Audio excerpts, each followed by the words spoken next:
ರಂಗಭೂಮಿ ಅಂದ್ರೆ ಬರೀ ಆಕ್ಟಿಂಗ್ ಅಲ್ಲ. ಆಕ್ಟಿಂಗ್ ಅಂದ್ರೆ ಅಭಿನಯ ಅಂತೀವಿ, ನಟನೆ ಅಂತೀವಿ ಕನ್ನಡದಲ್ಲಿ, ಹೌದಾ? ಇಂಗ್ಲಿಷಲ್ಲಿ ಆಕ್ಟಿಂಗ್ ಅಂತ ಕರಿತೀವಿ. ರಂಗಭೂಮಿ ಅಂದ್ರೆ ಸಾಹಿತ್ಯ, ನಟನೆ, ಸಂಗೀತ, ನೃತ್ಯ ಈ 4 ಅಭಿನಯದ ಜೊತೆಗೆ ಬರುತ್ತೆ. ಅವುಗಳ ಸಮ್ಮಿಲನ ಆದಾಗ ಒಂದು ನಾಟಕ, ರಂಗಭೂಮಿ ಅಂತ ಆಗುತ್ತೆ.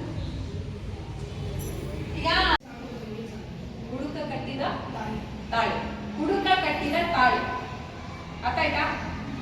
ನಾಟಕದ ಹೆಸರು ಅವ್ರು ಹೇಳ್ತಾ ಇರೋದು ಹುಡುಕ ಕಟ್ಟಿದ ತಾಳಿ. ನೆಕ್ಸ್ಟ್ ಸಾಗುವ ತಂಗಿಯ ಸಂಕಟ. ಎಲ್ಲಿ ನೋಡಿದ್ರಿ? ಯಾವ ಮಂಡ್ಯದಲ್ಲಿ ನೋಡಿದ್ರಿ. ಇದನ್ನ ವೃತ್ತಿ ರಂಗಭೂಮಿ ಅಂತ ಕರಿತೀವಿ. ವೃತ್ತಿ ರಂಗಭೂಮಿಯಲ್ಲಿ ಮಾಡುವಂತ ನಾಟಕವನ್ನು ಅವ್ರು ನೋಡಿದ್ದಾರೆ. ಏನ್ ಅನಿಸ್ತು? ಯಾವ ಸಬ್ಜೆಕ್ಟ್ ಅನ್ನ ಆಧರಿಸಿತ್ತು ಅಂತ ಗೊತ್ತಿಲ್ಲ. ಅಂದ್ರೆ ಯಾವ ಬೇರೆ ಪ್ಲೇ ಆಯ್ತು